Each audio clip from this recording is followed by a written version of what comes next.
চাঁদপুরের মতলব উত্তর উপজেলায় মা ইলিশ সংরক্ষণ অভিযান চলাকালে বিপুল পরিমাণ অবৈধ কারেন্ট জাল জব্দ করেছে নৌপুলিশ। আজ ভোরে মেঘনা নদীর বিভিন্ন পয়েন্টে পরিচালিত অভিযানে প্রায় 2 লাখ মিটার জাল আটক করা হয়। পরে জব্দকৃত এসব জাল আগুনে পুড়িয়ে ধ্বংস করা হয় বলে জানিয়েছেন নৌপুলিশ। বিস্তারিত থাকছে মনিরুল ইসলাম মনিরের প্রতিবেদনে। চাঁদপুরের মতলব উত্তর উপজেলার মেঘনা নদীতে মা ইলিশ সংরক্ষণ অভিযান চলাকালে বিপুল পরিমাণ অবৈধ কারেন্ট জাল জব্দ করেছে মোহনপুর নৌ পুলিশ ফাঁড়ির সদস্যরা।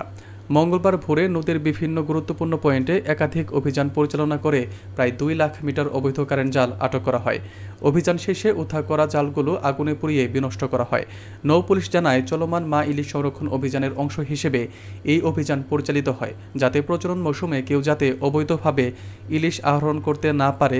মোহনপুর নৌ পুলিশ ফাঁড়ির ইনচার্জ মোহাম্মদ আলী বলেন, মা ইলিশ রক্ষা এবং ভবিষ্যৎ প্রজন্মের মাছের উৎপাদন বৃদ্ধির স্বার্থে এই অভিযান অব্যাহত থাকবে। এদিকে স্থানীয় জেলেরা জানায়, নদীতে নিয়মিত অভিযান চলায় অবৈধভাবে মাছ ধরার প্রবণতা অনেকটা কমে এসেছে। জেলা মৎস্য অফিস সূত্রে জানা যায়, মা ইলিশ সংরক্ষণে প্রশাসন, নৌ পুলিশ ও স্থানীয় মৎস্য বিভাগের সমন্বয়ে প্রতিদিনই নদীর বিভিন্ন পয়েন্টে অভিযান পরিচালনা করা হচ্ছে।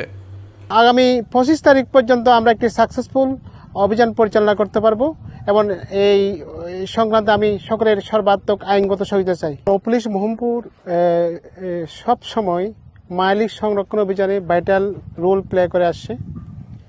এরই ধারাবাহিকতায় গত 4 তারিখ থেকে আগামী 25 তারিখ পর্যন্ত চলতি মাসের আমাদের এই অভিযান চলমান থাকবে। চলমান অভিযানে আমরা ইতিমধ্যে গত 4 তারিখ থেকে আজকে পর্যন্ত 7টি মামলায় 10 জন আসামিকে আমরা বিজ্ঞাতাদের সোপর্দ করেছি।